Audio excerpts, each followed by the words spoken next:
ये मुनादर 10 अप्रैल 1985 के हैं, जब कई सालों से कैद और 7 जिला वतनी की जिंदगी गुजारकर बेनज़ीर भुट्टो पाकिस्तान वापस आए, जहां 10 लाख पाकिस्तानियों ने लाहौर की सड़कों पर इनका इस्तकबाल किया था।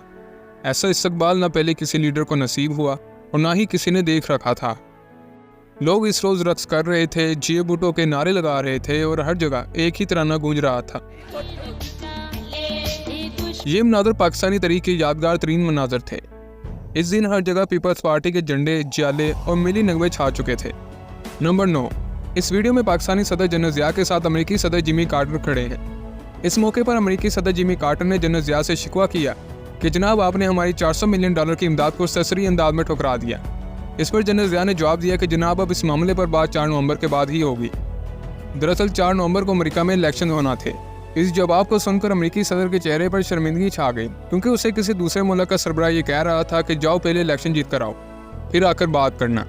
नंबर 8, ये मुनादर 1964 के हैं, जिसमें पाकिस्तानी सदर अयूब खान अमेरिकी सदर लिंडन जॉनसन की गाल पर एक दोस्ताना स्लैब मार रहे हैं। इससे पहले अयूब खान ने 1961 में अमेरिका का दौरा किया था और ये दौरा इंतहाई तारीखी था।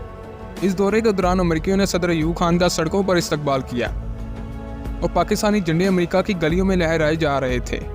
नंबर 7, ये मोहतरमा बेनज़ीर भुट्टो का दौरा ईरान है, जिसके मौके पर ईरानी सदर खुद इन्हें रिसीव करने एयरपोर्ट पर आए। ऐसा पहली बार था कि किसी ईरानी सदर ने किसी दूसरी गैर मुल्की शख्सियत का इस्तकबाल खुद एयरपोर्ट पर जाकर किया।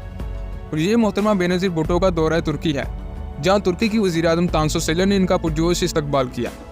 उन्होंने बेनज़ीर भुट्टो को अपनी बहन करार दिया। और दोस्तों, ये तस्वीर 1989 की है, जहाँ बेनज़ीर भुट्टो ने अमेरिकी कांग्रेस से खिताब किया। इस मौके पर बेनज़ीर भुट्टो को 2 मिनट का स्टैंडिंग ओवेशन मिला।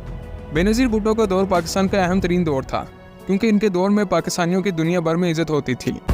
दोस्तों, जब पाकिस्तान में चौथा मार्शल लॉ लगा तो उस वक्त आम आदमी ये समझ नहीं पा रहा था कि मुल्क में जमहूरी हुकूमत है या फौजी। ऐसे में जनरल परवेज़ मुशर्रफ ने पाकिस्तानी अवाम को यकीन दिलवाने के लिए अपने हाथों से मार्शल लॉ वाली तकरीर लिखी। जनरल परवेज़ मुशर्रफ के मुताबिक इन्होंने तकरीर लिखने के बाद अपने एक SSG कमांडो से उसका कोड लिया और अपनी तकरीर रिकॉर्ड करवाई। जनरल परवेज़ मुशर्रफ की इस तकरीर को रात 2:30 पर ऑन एयर किया गया था।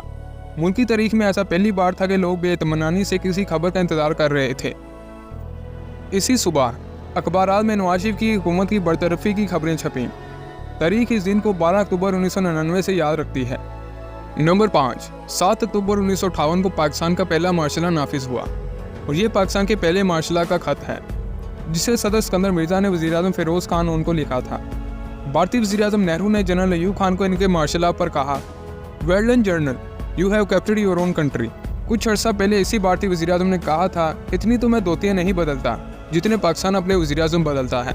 नंबर 4, दोस्तों, पाकिस्तानी तारीख में उधर तुम इधर हम का नारा दरअसल एक नारा नहीं था, वो एक एक्चुअल बात थी जिसे आज भी भुट्टो साहब की गद्दारी की दलील के तौर पर पेश किया जाता है। नाज़रीन, दरअसल ये एक सुर्खी थी जिसे आज़ाद अखबार के एडिटर अतर अब्बास ने अपने अखबार के ऊपर लिखा था।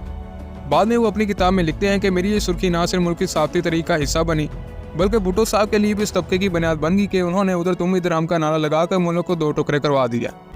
अतर अब्बास के मुताबिक इस सुर्खी में उनका ज़ाती तजर्बा भी मौजूद था कि पाकिस्तान 2 हिस्सों में तकसीम हो जाएगा। नंबर 3, नवंबर 1988 से अक्टूबर 1999 तक पाकिस्तान में 4 दफ़ा वज़ीर-ए-आज़म बदले गए और 3 बार सदर तब्दील हुए।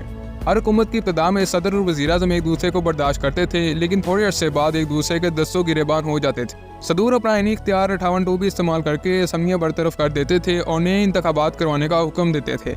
आप यकीन करें, हालात ऐसे थे कि 9 साल के अरसे में 4 बार कौमी सतह पर इलेक्शन मुनक़िद हुए। इन 11 सालों में 4 आर्मी चीफ आए और जनरल परवेज़ मुशर्रफ के मुताबिक और हर एक का उस वक्त के वज़ीर-ए-आज़म से टकराव हुआ। हर दफ़ा वज़ीर-ए-आज़म एक तरफ और सदर और एस्टैब्लिशमेंट दूसरी तरफ होते थे। नंबर 2, 2013 की इंतखाबी मुहिम में इमरान खान जब अपनी रैली में कंटेनर से नीचे गिरे तो मियां मोहम्मद नवाज शरीफ एक मुस्बत सोच और अंदाज का मुजाहरा करते हुए इनकी इजाज़त करने शौकत खानम पहुंचे और इमरान खान से दोस्ताना बातचीत का आगाज़ करते हुए कहा कि हम आपकी जल्द सेहतयाबी के लिए दुआ गो हैं, आप मेहरबानी फरमाकर गुस्सा थूक दें। बकौल नवाज शरीफ के इमरान खान ने इन्हें आगे से कहा, मुझे तो गुस्सा ही नहीं, मगर ये बहुत अच्छा हुआ कि आपने अपना गुस्सा थूक दिया। नंबर 1, 25 अप्रैल 1996 को इमरान खान ने लाहौर में तहरीक इंसाफ चलाने का ऐलान किया। तहरीक इंसाफ के क़याम पर अखबारात में ये खबर छपी कि माजी में लफ्ज़ तहरीक इस्तेमाल करने वाली कोई भी सियासी जमात नुमाया कामयाबियाँ हासिल नहीं कर सकी, लेकिन 2023 के अदाद-ओ-शुमार के मुताबिक तहरीक इंसाफ दुनिया की 11वीं सबसे बड़ी सियासी जमात है।